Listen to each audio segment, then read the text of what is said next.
Hey guys, what's going on here? Day 8 of the Fit in 10 challenge, and I just did a scan this morning. It's just very sort of late entry. Well, it wasn't late entry. She was away, so and then, we just got her scan in, and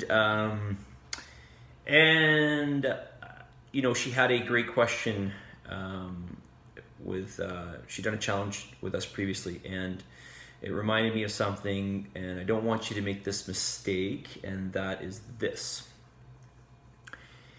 If you don't get all your calories, then you risk burning protein for fuel. All right, so I'm kind of jumping ahead here.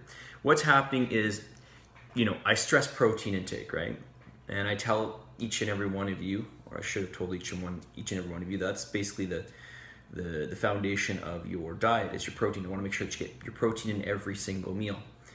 But you've got to make sure you get your carbohydrates and fats in. Why?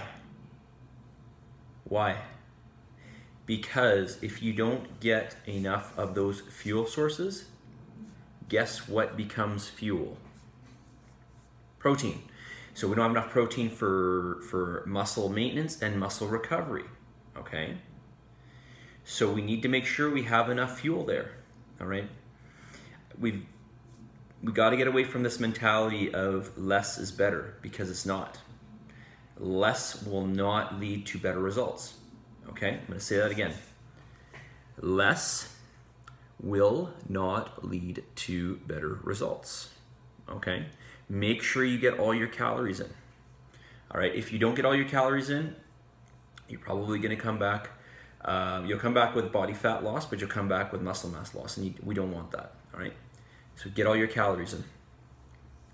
The other thing I wanted to mention too, just quickly here, is when you're training, we want to train for failure, right? We want to train for failure. So that means we're trying to exhaust the muscle as much as possible. We're trying to make the exercise as hard as possible. So one way to increase the intensity without adding weight is to go slower on those eccentric phases, on the down phase, all right? So that may not mean a lot to a lot of you, but let's use an example here. You're squatting. So when you're lowering that weight, that would be the eccentric, okay? So the muscles that are working are going through a stretch, essentially. So we want to go slow through that. And on the concentric, on the way up, we're going to explode up, all right? Another example would be, let's say, a row, all right? On the row, the eccentric's going to be the down phase when that dumbbell's coming towards the floor, okay? So think about initiating the slow eccentric portion of the movement. And in fact, you're going to get better stimulation. It's been shown that people get better stimulation from eccentric. They get more muscle stimulation from the eccentric phase as opposed to the concentric phase. All right. All right. So submit and commit. Do your job. You're not a victim. You're not a victim. Okay. We go through this life thinking we're victims. Poor me. Poor me. Poor me.